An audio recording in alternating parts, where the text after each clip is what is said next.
Thanks for listening to Gossip with Celebrity, brought to you by Celebrity.com. This week we talk about the royals. We end with our weekly feature, The Comments of the Week. The stories, photos, and tweets we talk about can be found at Celebrity.com/podcast under episode 166. Hi, I'm Katie, the founder and editor of Celebrity.com, and I write as Celebrity. And I'm Chandra, I'm the head writer for Celebrity, and I write as Kaiser. Okay, I gotta get prepared. Okay, so this is our last episode before the holidays. We're gonna be off for 3 weeks for that, and then we'll probably be back on January 13th. Yeah, this is our last pod of 2023. Oh my gosh. This year has kind of flown by. It really has. I was looking at I think it was on BuzzFeed, like stuff that happened this year. And I was me too. No. Did you link it? Yeah, you linked it a couple days ago, I think, right? Yeah. I was like, wait, did that Andrew Garfield thing happen this year or last year? Because I couldn't remember.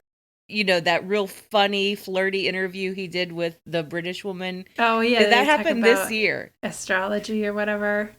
Yeah, he was talking about moons and suns. Yeah, it was great. And Viola Davis, my woman king. That thing happened this year, too. Oh, wow. It's wild how much stuff happened. Oh, and Meghan came out this year. It seems like 2 or 3 years ago that movie came out. Did I tell you that I saw that? I really enjoyed it. Yeah, it was fun. I think it should have been campier. We talked about it, though. What did you think about it? Yeah, it could have been campier. It could have been scarier, I thought. Yeah, I agree. But it was a really cute little commercial horror movie. It was a fun watch. I'm not mad I paid for it, you know? I think I rented it. I was fine with that. I wouldn't have gone to see it in the theater, though. I did. It was fun. I had no problem. So I watched last night that movie on Hulu. It's the Christmas lesbian rom-com with Kristen Stewart. And I loved it. It was called Happiest Season. It was adorable. Have you seen it? That's cool. No, I haven't seen it. I don't have Hulu. It's worth watching. Last weekend, I watched May December. I enjoyed it. It's not a comedy. I guess the studio put it up as a comedy for the Golden Globes. It's not. It's not a comedy whatsoever. There are moments where it's camp, but it's a pretty serious, kind of devastating film. Charles Middleton is amazing in it. He was stealing scenes away from Julianne Moore and Natalie Portman. Okay. I kind of think Natalie Portman was miscast, but she does a very good Julianne Moore impression, basically. The character Julianne was doing, Natalie could mimic it very well. Should I watch it? Do you recommend I watch it?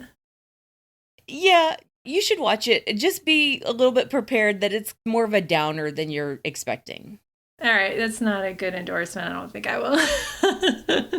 The performances are great, okay. And I think for sure Charles Middleton is going to get Oscar nominated for it. Probably Julianne Moore, too, because Julianne was doing, amazing work in it. Neat.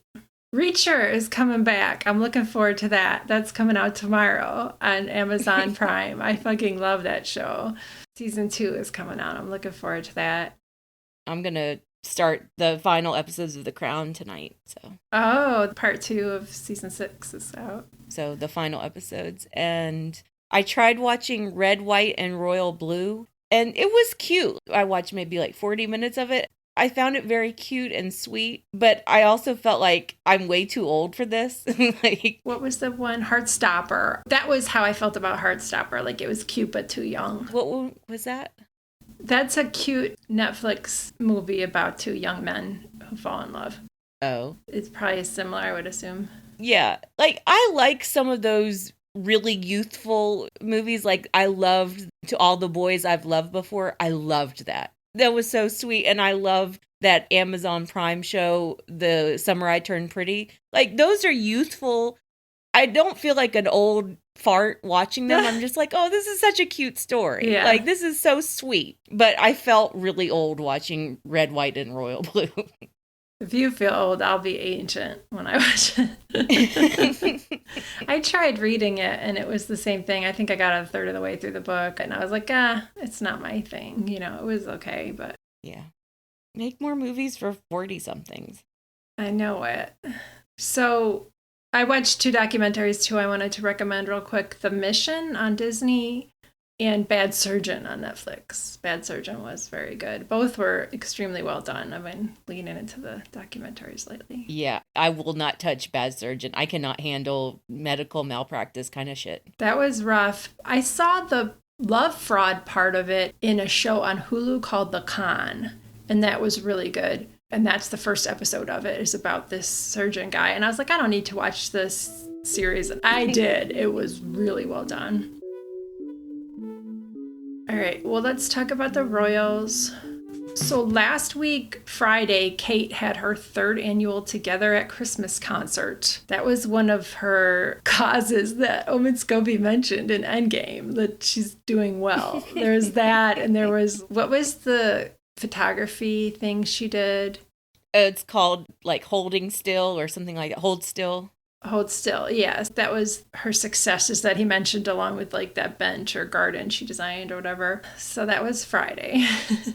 The thing about it is that, like, yeah, I would argue that the Christmas concert and the photography book, those are 2 pretty tangible successes that she's had.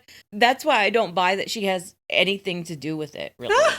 It's just organized on her behalf. Like, the photography book was so clearly not involving Kate whatsoever. Like, she barely had anything to do with it, and she just kind of stepped in as patron to promote it, basically. Yeah, so that's smart. Maybe she should do more of that.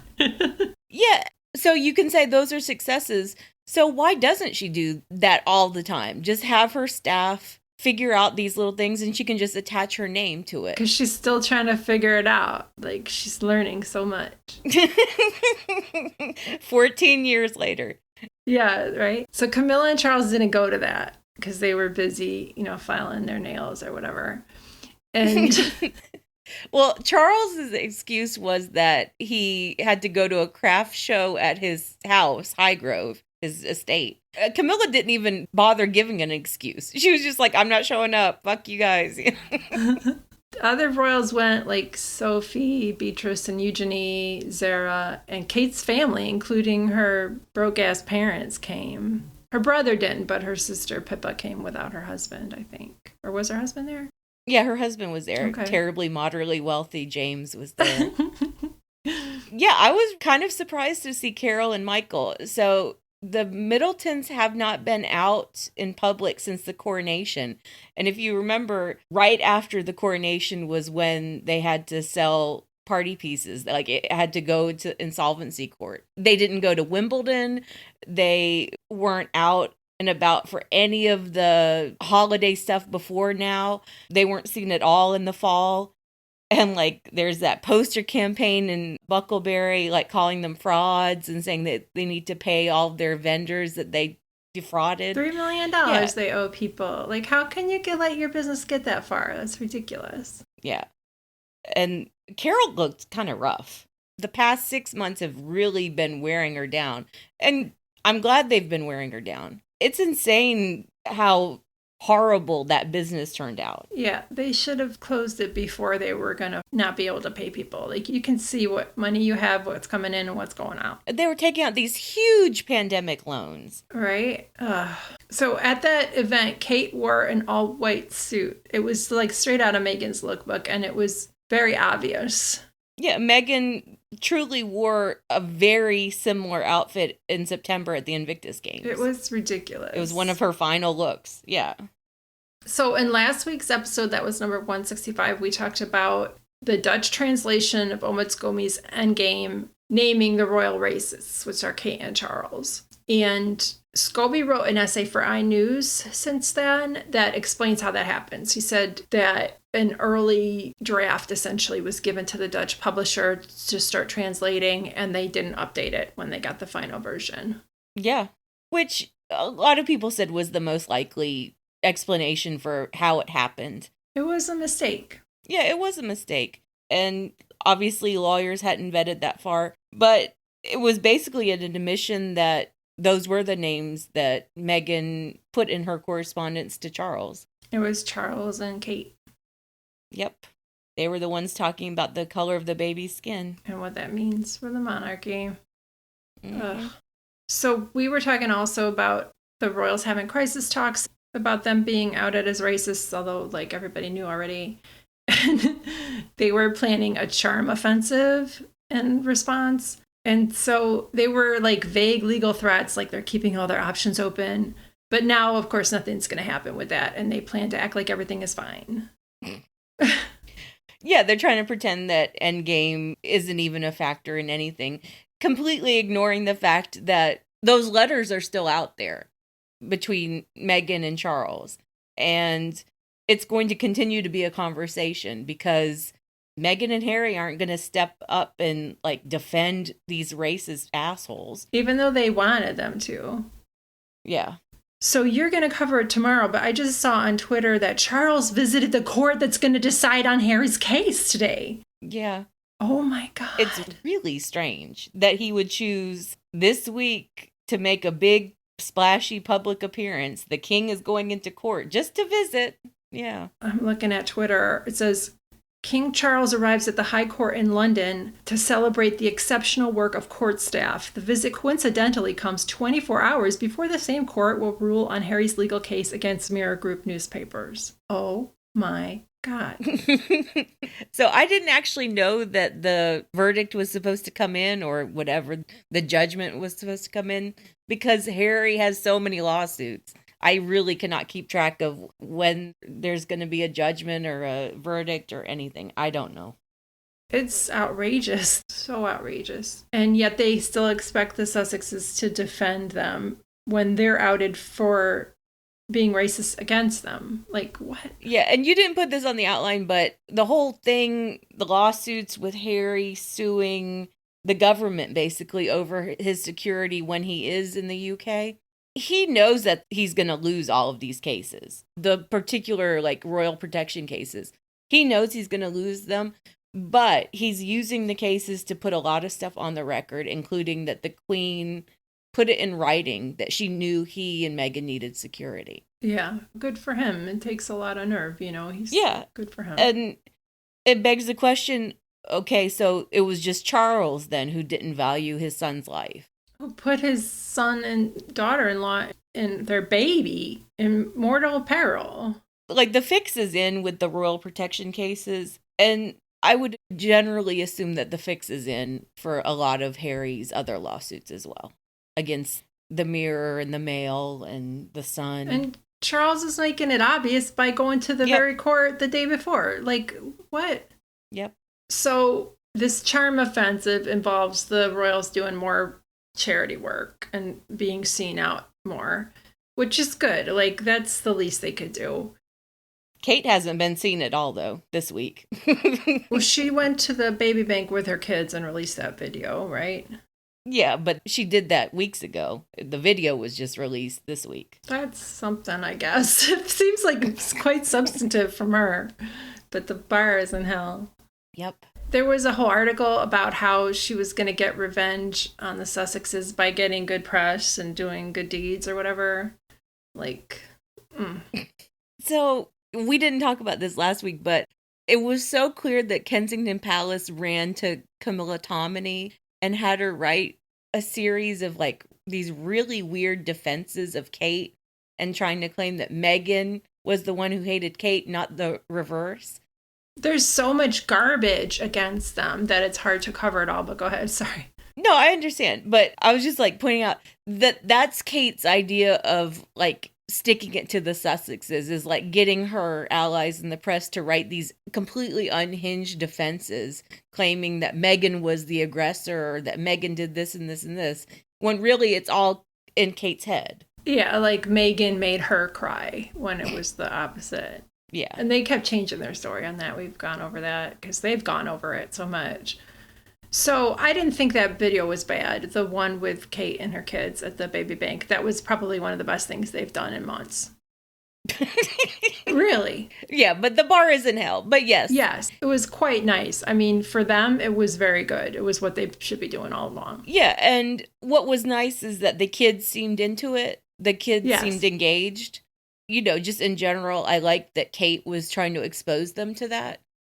Yeah. I also understand the other criticism, which is that it's poverty tourism, that, Kate and William inherited an abundance of wealth. Well, William did. Kate. Instead of redistributing that wealth or calling for systemic change, they're like, here's some presents, Yeah, here's some diapers. Yeah. I mean, but that's something. They're not going to change anything because they benefit from it. Yeah, and that was my point. I understood the anti-poverty campaigners' complaints, and I thought they were completely valid. But if I was in Kate's position, I would just say, yeah, they're probably right, but I'm still going to try to help. I'm still going to do these things. I'm still going to make donations to baby banks. Will she do that? Probably not. No, she's not going to respond to any of that. But, if she keeps up this sort of work, that's decent. And William visited his charity passages for unhoused people, and he was hugging people. And then the Daily Beast, or no, which one ran it? Let me see. Daily Mail. The Daily Mail ran that story like, William is the prince of hugging. And not Harry. It's not Harry anymore. Oh, come on. They just had to put Harry in the headline. If it gets him to hug people and be a warmer person and not complain about the food they make for him, like, that's good, He didn't complain about the food because he helped make it. Okay, so good. That's progress for these people.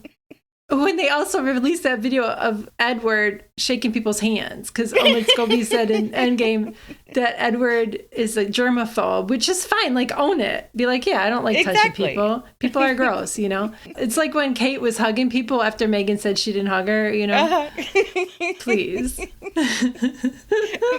Kate was so triggered. She went on a hugging spree. That was hilarious. He just was dumb. The Edward thing, I felt a little bit bad for him because he was so visibly uncomfortable shaking people's hands. And it's not like it's a new thing or that Omid Scobie is the first one to bring it up. Like, it's well known. There have been stories about him refusing to shake people's hands for a long time. Like, that's fine. Don't touch people. People are gross. Who knows where their hands have been, Yeah. So we got a video from Archwell along with their annual Foundation's Impact Report. And it was cute. It was just a minute long. It was some behind the scenes footage of their visits. And then after that, like, a bunch of outlets poured over their numbers and criticized them because they only raised like $2 million this year or something. That sounds pretty good to me. Like, they're distributing money. They don't need to do any of that. Yeah. So the headline across the British media was that they didn't raise as much money as they did the previous business year. The first 2 years of the Archwell Foundation, they were building. I seem to remember they received 2 large corporate grants. And they've been sitting on a lot of that money because they want to use it for years to come. They don't want to just blow, $20 million in 1 year and have to just endlessly fundraise and endlessly fundraise. I'm telling you, if they had big balls and big events, they would get criticized for that too. Yeah. I would love it if they had a Archwell fundraiser. I think that would be great. It would be nice, but yeah. But yeah, so that was the thing, is they failed to raise as much money as they did last year. Oh, and they gave their foundation staff a raise. And apparently, they were just saying this on Twitter. I didn't see any reporting about this, but there were some suggestions that palace staffers were mad at how well Harry and Meghan were paying their staff. Because the Windsors don't pay their staff. Even senior staff don't get paid very well. And they have to work in those drafty places. With those terrible people, yeah. Yeah. So there's so much criticism of Harry and Meghan. This week, Richard Eden again called for Harry and the children to be removed from the line of succession and for Harry and Meghan's titles to be stripped. Like, this is the last thing they have on them, and they're going to beat this drum. Yeah, and I don't get it. I loved that everyone was making the point that either they all have magic blood or none of them do. Like, you can't just willy-nilly say. Magic blood. Seriously, though. That's the whole point of the line of succession. It's the line of succession of people with magic blood. So Are you saying that Harry can just be lifted out of this Magic Blood Club? The Magic Blood Club. And that you're not going to lift out Andrew? He's not going to be removed at all? Yeah, because he toes the line. Yeah. You know, he's a horrible piece of shit, but he'll do what they want so he can keep his castle. Well, it's mutually assured destruction with Andrew. But what Charles doesn't realize is that it's mutually assured destruction with Harry as well. Yeah. I cannot wait for the day when Harry finally decides to go scorched earth. They think he has, but they have more on them. You know what? Harry and Meghan have more on them. Yeah, Harry has a lot of ammunition that he's held back. He's made that clear. Meghan has too. Yeah. The Sun also reported that a source told them Charles, quote, will not be emotionally blackmailed by his own son. Which was kind of out of nowhere. Yeah, and it has to do with Endgame, which has nothing to do with Harry. And just the concept of emotional blackmail doesn't work in this case because Charles has made it perfectly clear that he doesn't care if Harry lives or dies. Yeah. So this week we also got to see a Christmas card from the Waleses. So it was Kate and William and all three of their kids. And it was so bad. It was like black and white. They were wearing black jeans and white button-down shorts. And it really looked like a mall photo from like the early 90s from Olin Mills or something. But without the soul. Like it wasn't fun or retro. It just was kind of flat. All of it was just strange. It was bizarre that they chose every part of that. They chose a photo with so much dead space. They chose a photo where they all looked really creepy. The positioning of all their bodies was weird. It didn't look Christmassy at all. If you have access to all these palaces and all these gorgeous rooms, why not use any of that as a backdrop? And you have like dozens of people working for you. You could have them set up a Christmas tree behind you. Exactly. And Kate does that all the time for her stupid Christmas Carol stuff. She gets a Christmas background, you know, Christmas tree, whatever, on a set. And she films little videos or takes photos. Yeah. Why not do it that way? It just was bizarre and it was very low effort. And they could have done something outside like they've done before or something where they look like they're having fun. And if they're going to do something retro, they should go all out and make it like fun. But it wasn't. It was just, it was just sad and awkward. Yeah. They don't look happy. No. So Us Weekly reported that they were embarrassed by that. And I don't know if Us Weekly gets any insider information from the royals, but they should be embarrassed by it. Well, when even the Daily Mail is calling out the Photoshop fails and like the wonky stuff with the feet and legs and fingers, like, why did you choose that photo? I hope they learned their lesson. I doubt they did. All right, let's move on to the comments of the week. All right, my comment of the week is from the post about The Crown is doing a lot with Carole Middleton. And basically they're showing the real story of how Carole helped Kate honey trap William, basically. My comment of the week is from Nick919. She wrote, although they get the Carole part right, it also looks like Kate is infantilized in the show too, as if she wasn't an active participant in pursuing William. I haven't watched it yet, but that sounds accurate. It's easy to paint her that way because that's how we've heard about her for years, even now. Like, yeah, I think the reality is that Kate is very childish and she likes people to do everything for her.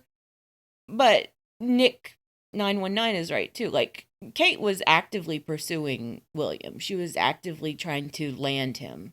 Yeah. She was only at St. Andrews to get her MRS degree.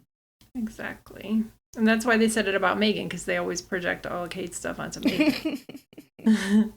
Yeah, that was the weirdest thing when they started calling Meghan a degree wife. It never made any sense to me. Because she had a real job. She had multiple real jobs. She was working with the UN. Like, come on. Yeah. All right, my comment of the week is from the post where Jennifer Aniston said she didn't want an intimacy coordinator on the set of The morning show with John Hamm. And Atlanta Babe said, the OG pick me and forever stuck in the 90s. Very true. I'm reading what she said, and she doesn't even give lip service to like, oh, I understand why it helps other people, or, you know, I just wasn't ready for it, or whatever. Or we had a lot of protection on set, although she kind of said that. It's giving arrogant. It was giving arrogant. It would have been so easy for her to say, like, we didn't have that in my day. I'm so glad it's available now, but we didn't really need it in this particular situation. Yeah, she didn't say That's that. a better example. And said she was like, I'm from the olden days. I don't need that. John and I can just do it ourselves. She so clearly wanted to climb on John Hamm. I wonder if he wanted an intimacy coordinator. It's good for everybody. And it also sets a good example on set, and it makes other women feel comfortable asking for it. Especially, you know, if she's in that position of power and she's like, yeah, I'm going to get one. And then other women's like, well, Jennifer Aniston had one. You know, I mean, that's... Exactly. And men, too. Like, yeah, obviously, intimacy coordinators help women a lot more. But men are really enjoying the intimacy coordinator process as well. Yeah. I read a bunch of stuff about Bridgerton and, like, the intimacy coordinator. And, like, the actors love that because they love having a third party to talk to about and really help them coordinate where their hands are going to go and, you know, what they're going to show here. And both sides feel really protected and not exploited. It takes the stress out of those difficult Exactly. scenes. Yeah. Well, my mom watches the morning show. She says it's good. She likes it. I'm never going to watch it. Everything I read about that show is like crazier than the next thing. Like they went to space and like... For real? Yeah. And somebody's brother did January 6th. Oh, yeah. I heard that. Yeah, it's just crazy and stupid. And I just now, this week, I found out what happened to Steve Carell's character. I was like, really? That happened? Damn. All right. Well, thanks for listening, bitches. Thanks, bitches. Thank you for listening to the Celebrity Podcast. Please rate, review, and subscribe wherever you listen. If you like us, please turn off your ad blocker when you visit our site.